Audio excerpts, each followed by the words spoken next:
L'invité de RC Première. Après le comité des signataires, le week-end a été pour le moins agité. De théâtre d'échauffourée, encore une fois, du côté de la RP1, route bloquée, tirs d'armes à feu, intervention des forces de l'ordre et surtout des habitants et des automobilistes pénalisés.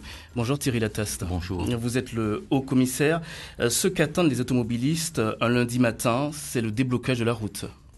Il y a une opération qui est en cours. Vous en avez rendu compte tout à l'heure avec des véhicules blindés de la gendarmerie nationale pour dégager les obstacles sur la chaussée. Nous l'avions déjà fait hier et nous avions rétabli la possibilité de circuler sur la chaussée. Malheureusement, le terme d'échauffourée n'est pas exact, mais les forces de l'ordre ont été affrontées à des tirs d'armes à feu dangereux lors de leur intervention hier et ce matin, les dernières informations que j'avais avant de rejoindre votre studio faisaient également état de tirs sur les gendarmes en train d'intervenir. C'est évidemment des conditions d'intervention extrêmement difficiles pour les gendarmes et même si la chaussée est dégagée, par exemple, un barrage constitué de troncs d'arbres a été dégagé ce matin, même si la chaussée est dégagée, on ne pourra bien sûr réautoriser la circulation que si on a l'assurance que ceux qui procèdent au tir sont mis hors d'état de nuire. Les forces de l'ordre qui interviennent ce matin, la question c'est, est-ce qu'il ne fallait pas intervenir un peu plus tôt, Thierry Lataste, durant le week-end? Le barrage a été placé à 2h30 du matin dans la nuit de samedi à dimanche. Les forces de l'ordre sont intervenues à 7h du matin au lever du jour. Votre position, c'est-à-dire essayer de favoriser le dialogue, est vue par certains plus comme du laxisme. Il y a des mots qui ont été lâchés ce week-end par les automobilistes. Ce n'est pas ma position. Ma position a été de trouver, puisqu'il y avait plusieurs dizaines de jeunes de Saint-Louis qui étaient, il y a une quinzaine de jours, mobilisés à la suite du décès de William de Coiré, il y avait une émotion qui était partagée par les familles, par les autorités coutumières, à l'initiative du maire du Mont-d'Or, Éric Gay, qui je veux rendre une nouvelle fois hommage. Un chemin de parole a pu être trouvé, des échanges ont pu être trouvés pour conduire à l'apaisement et au rétablissement de la circulation qui a été rétabli pendant plusieurs jours. Aujourd'hui, nous ne sommes plus affrontés au même groupe. Ça veut dire que quelques individus dotés d'armes de guerre, d'armes de grande chasse qui sont comparables à des armes de guerre et qui tirent sur les gendarmes comme on ne le fait nulle part sur le territoire national. Donc la gendarmerie se donne les moyens de mettre fin à leurs exactions. Ils seront poursuivis devant la justice. Est-ce qu'on a identifié et poursuivis devant la justice.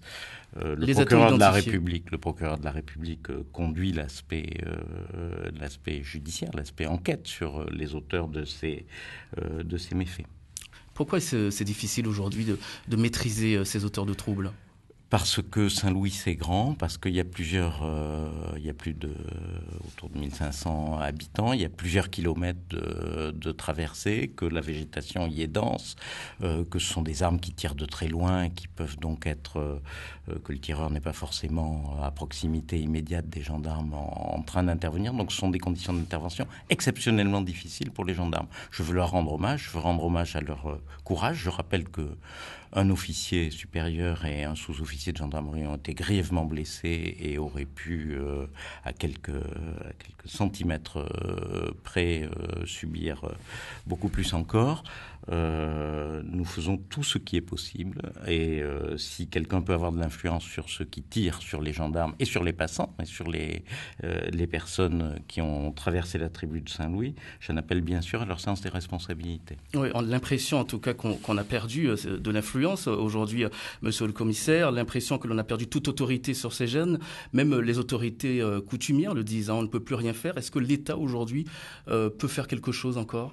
Je sais que l'État arrivera à ses fins. L'État, pour lui, la durée, la force, la continuité. Je ne peux pas vous dire à l'heure à laquelle nous parlons si nous pourrons mettre la main sur ce qui tient. Oui, est-ce que les gendarmes, les forces de l'ordre aujourd'hui arrivent à rentrer dans Saint-Louis pour faire leur travail ? Les gendarmes sont, par exemple, entrés à 7 reprises à Saint-Louis pour procéder à l'arrestation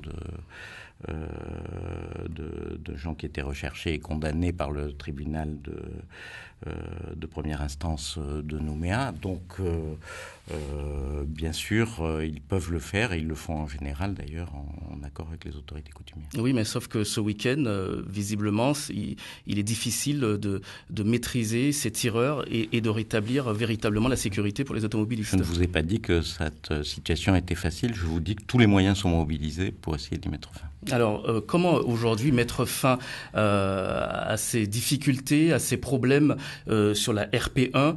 On parle de moyens supplémentaires, ce sont notamment des effectifs de gendarmerie et de police. Vous l'avez évoqué durant la réunion sur la sécurité juste avant le comité des signataires à Paris. Le ministre de l'Intérieur, Bernard Cazeneuve, a promis 53 membres supplémentaires qui vont être déployés de quelle manière ?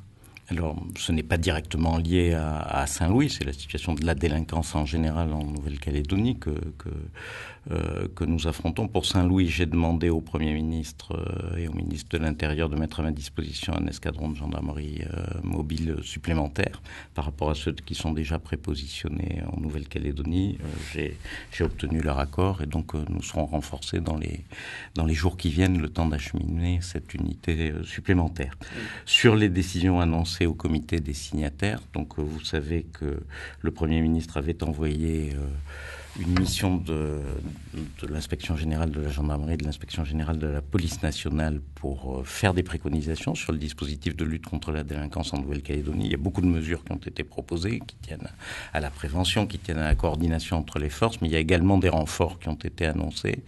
23 policiers destinés à renforcer ce qu'on appelle la compagnie d'intervention, qui assure les interventions sur la ville de Nouméa, et la brigade des stupéfiants de Nouméa, et pour la gendarmerie, une trentaine de gendarmes, 6 pour la création d'une brigade de prévention de la délinquance juvénile et 24 qui seront consacrés au renfort des brigades de gendarmerie du Grand Nouméa, d'Umbéa, Païta, Pont des Français, Ploum, qui sont affrontés à une croissance de la population considérable et de la délinquance qui va avec. On parle là de répression. Est-ce que aujourd'hui ces renforts de gendarmes supplémentaires, est-ce que c'est une réponse adaptée, Thierry Lataste ? Est-ce qu'il n'y a pas un fossé qui se creuse aujourd'hui entre les jeunes, entre une certaine population et les forces de l'ordre ? Moi, il y a 270 000 habitants en Nouvelle-Calédonie. La Nouvelle-Calédonie est et reste un pays jeune. Il y a plusieurs dizaines de milliers de jeunes. Ceux qui posent difficulté sont quelques centaines, moins d'un millier. Donc je ne parlerai pas d'un fossé entre la jeunesse et les forces de l'ordre. Il y a au contraire une attente vis-à-vis des forces de l'ordre. Il y a un intérêt pour les forces de l'ordre. Il y a un intérêt pour les recrutements, lorsqu'il est procédé à des recrutements. Et partout en Nouvelle-Calédonie, la qualité des relations entretenues entre les forces de l'ordre et la population est un atout pour leur efficacité. C'est quand même difficile aujourd'hui des deux côtés. Quand on parle de création d'une brigade spécialisée pour la prévention de la délinquance juvénile, on ne peut pas dire aujourd'hui qu'il y a un véritable dialogue entre l'autorité policière et les jeunes. Il y a une prévalence, il y a une proportion de jeunes mineurs dans l'identification des auteurs de faits de délinquance qui est supérieure en Nouvelle-Calédonie à ce qu'elle est ailleurs outre-mer ou ailleurs sur le territoire national. C'est à ça que correspond cette brigade de prévention, mais je serais loin de généraliser, comme je viens de vous le dire. On parlera tout à l'heure du rôle de cette brigade de prévention de la délinquance juvénile. Vous restez avec nous, monsieur le commissaire.